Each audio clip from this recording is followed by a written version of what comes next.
ठीक है, और कौन कौन से चीज़ों पे डिपेंड करता है। ठीक है, तो हम लोग का टॉपिक है heating effect of electric current. ठीक है, heating effect of electric current. ठीक है, नाउ अगर हम heating effect of electric current की बात करें ना, तो कोई भी हीटिंग इफेक्ट जो है वर्क डन पे डिपेंड होता है। ठीक है, जैसे सपोज़ कि आप अपने पाम को आपस में अगर फ्रिक्शन कराओगे तो आपका पाम जो है हीट हो जाएगा दोनों। ठीक है, तो वहाँ क्या हो रहा है, आप वर्क डन करा रहे हो, काम कर रहे हो कुछ, ठीक है, तो हीट डेवलप हुआ, है ना। उसी तरीके से इलेक्ट्रिसिटी में भी हीटिंग इफेक्ट जो है वो वर्क डन पे डिपेंड करता है। आप देखते भी होंगे कि जैसे मोबाइल ही है, अब मैं मोबाइल से या कैमरा से अगर वीडियो शूट कर रहा हूँ, बहुत ज़्यादा देर तक शूट किया, ठीक है, या आप मूवी देख रहे हो कैमरा फ़ोन में, है ना, तो आप देख रहे हो कि कुछ देर के बाद आपका मोबाइल जो है वो हीट हो गया, ठीक है, गर्म हो गया। तो ऐसा क्यों हुआ? तो आप ज़्यादा वर्क डन करा रहे हो मोबाइल से, ठीक है, या फिर कैमरा से, या फिर कोई भी चीज़ ज़्यादा अगर यूज़ करोगे ना, इलेक्ट्रिकल वाला चीज़ को अगर आप ज़्यादा यूज़ करोगे, सपोज़ कि मान लीजिए आपके घर में अगर लगा हुआ है मोटर, ठीक है, पुराने ज़माने का जो मोटर होता था ना, उसको टाइमली चलाया जाता था, मतलब सुबह दोपहर शाम, ऐसा नहीं कि दिन भर चला दिए, नहीं, इसलिए ऐसा इसलिए होता था क्योंकि हीटिंग इफेक्ट से उसका जलने का चांसेस होता था। ठीक है, अगर आप फ़ैन का ही बात करो, ठीक है, तो पुराने ज़माने के जो फ़ैन होते थे वो भी हीट हो जाते थे, अभी भी हो जाते हैं कि आप बहुत कोई भी इलेक्ट्रिकल अप्लायंस को आप बहुत देर तक इस्तेमाल करोगे ना, बहुत ज़्यादा देर तक अगर वर्क डन कराओगे तो वो आपका जो है हीटिंग इफेक्ट देना शुरू कर देगा, मतलब चीज़ें हीट होना शुरू हो जाएंगी। ठीक है, अब वर्क डन की अगर बात आई तो इसके पहले में जो हम लोग इलेक्ट्रिसिटी का पढ़े हैं, मतलब इलेक्ट्रिसिटी चैप्टर में जो वर्क डन से रिलेटेड फार्मूला बोल लीजिए या थ्योरी बोल लीजिए, जो हम लोग देखे थे ना, वो क्या देखे थे कि पोटेंशियल डिफरेंस जो होता था ना, वो क्या होता था, वर्क डन बाय चार्ज। ठीक है, यानी कि V = W बाय में Q, ये होता था। ठीक है, जहाँ पे W वर्क डन होता था और Q चार्ज होता था। ठीक है, अब अगर आप सीधा सीधा बोलोगे कि अगर हम लोग वर्क डन निकालेंगे तो अपने कर सकते हो V क्रॉस Q। ठीक है, कर सकते हो, और वर्क डन को हम लोग क्या लिख सकते हैं, हीट लिख सकते हैं। अभी मैं बतलाया था कि किस तरह से जो आपका वर्क डन है वो हीट है। ठीक है, और V को आप V रहने दो और Q के जगह पे आप क्या कर दो, IT पुट कर दो। ठीक है, क्यों? क्योंकि आपको पता है कि I क्या होता है, Q बाय में T होता है। अब T का अगर आप क्रॉस मल्टीप्लिकेशन कर दिए तो ये हो जाएगा IT = Q, है ना। तो मैं वही किया, इन प्लेस ऑफ Q मैंने IT को पुट कर दिया, तो हीट का एक हम लोग को फॉर्मूला मिला, वो क्या निकला, H = V I और T। ठीक है, ये आपका एक पेरेंट फार्मूला हो गया। मतलब अगर ये फार्मूला आपके पास है ना, तो इसके मैं 2 फार्मूला और जो लिखूंगा उसको आपको याद करने की ज़रूरत नहीं है। सिर्फ अगर आपको ये मालूम है तो आप पुट करके बहुत ही आसानी से क्या कर सकते हो, कोई भी क्वेश्चन को बना सकते हो। ठीक है, अगेन अगर हम लोग बात करें, क्या बात करें कि भाई V क्या होता है, तो IR होता है। इसको इक्वेशन 1 ले लो, है ना। अगर इक्वेशन 1 में इक्वेशन 2 का वैल्यू अगर हम लोग पुट करेंगे तो क्या पाएंगे, H = V के जगह पे IR, है ना, IR, और आपके पास पहले से क्या बचा है, IT। ठीक है, तो नाउ अगर हम लोग को नया H जो मिला वो क्या मिलेगा, I² RT, है ना, H = I²RT। ठीक है, तो अभी दूसरा फार्मूला जो हम लोग को मिला वो क्या निकला, हीट का। पहला निकला H = VIT और दूसरा मिला H = I²RT। ठीक है, और अब थर्ड वन जो हम लोग को मिलेगा ना, वो क्या मिलेगा वो देखना है।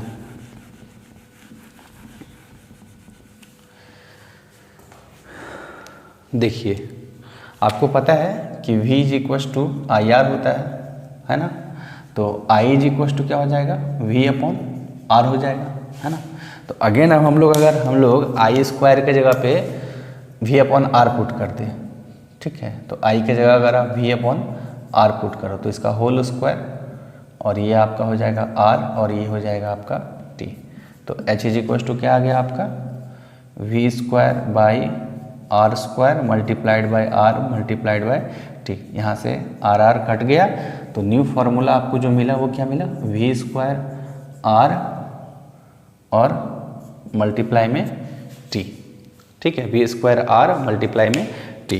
तो हम लोग को एच का 3 फार्मूला मिला। क्या क्या मिला?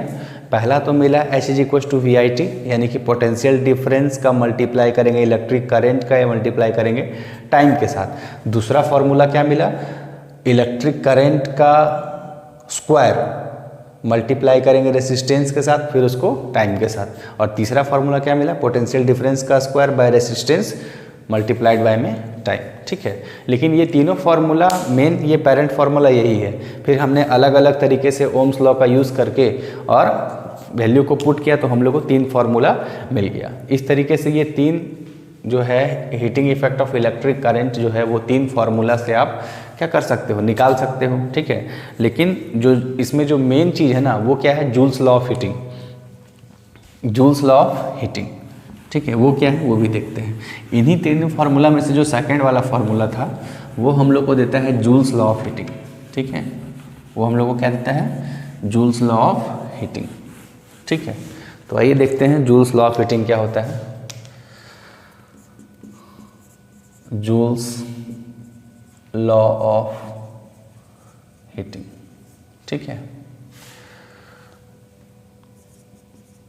Any conductor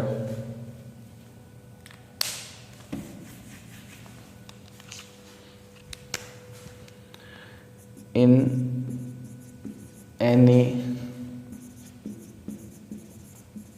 conductor heat produced is depends upon, ठीक है। तो इन any conductor heat produced is depend upon, तो किन किन चीज़ों पर वो डिपेंड करता है, ठीक है। तो फर्स्ट वन है कि heat produced in any conductor is directly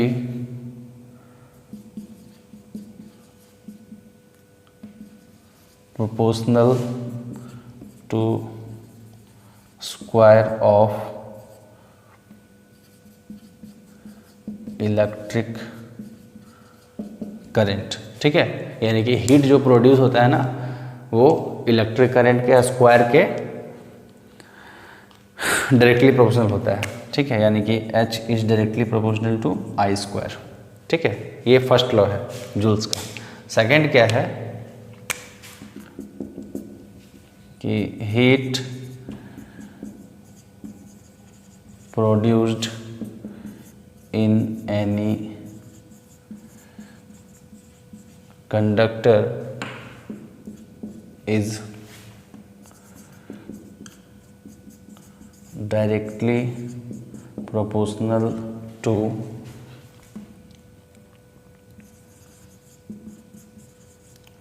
resistance of the conductor, ठीक है। तो यहाँ से हम लोग को क्या मिलेगा?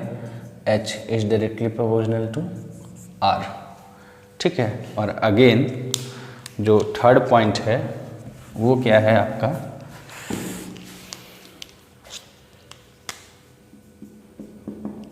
कि heat produced in any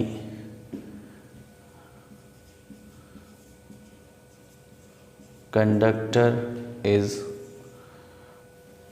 directly proportional to time taken bye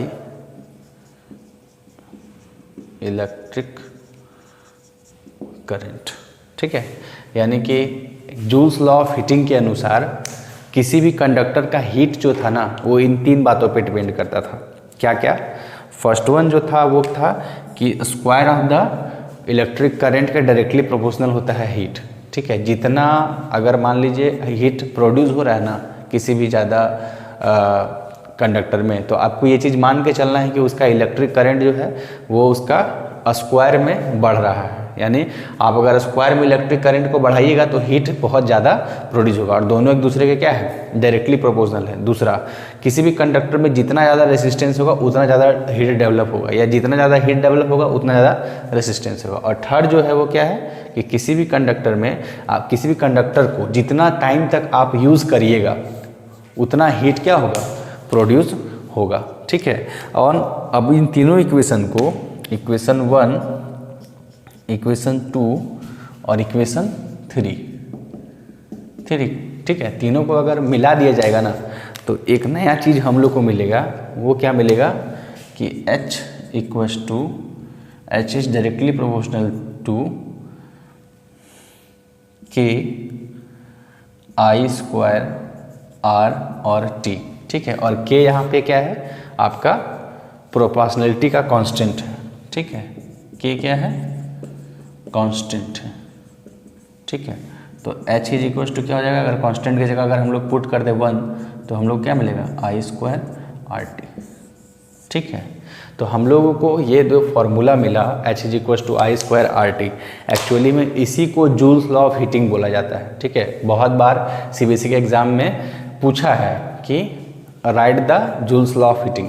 तो आपको करना क्या है, इन तीनों पॉइंट्स को बहुत अच्छे से सजा के लिख देना है और लास्ट कंक्लूजन में ये दिखा देना है, और यही आपका जूल्स लॉ ऑफ हीटिंग का क्या है? फॉर्मूला है। और बहुत सारा क्वेश्चन इससे डायरेक्टली पूछा भी जाता है और आपको बन भी जाना चाहिए, है ना। और मैंने लाइव क्लासेस में आप लोगों को न्यूमेरिकल करवाया भी है जूल्स लॉ ऑफ हीटिंग से, या फिर आप बोल लो आपका रेसिस्टेंस से, है ना, तो मैंने करवाया भी है। ठीक है, और भी अगर आपको दिक्कत होगा तो आप कमेंट करो, मैसेज करो, कॉल करो, पूछो, तो मैं और भी करवा दूंगा। ठीक है, क्योंकि न्यूमेरिकल जो है वो लाइव करवाने में ही मज़ा आता है ना। इस तरीके से रिकॉर्डेड वीडियो में चूँकि बच्चा को समझ में आया, आपको नहीं समझ में आया, या कि सिर्फ मैं लिख रहा हूँ, मैं खुद ही समझ रहा हूँ, थोड़ा और लगता है ना।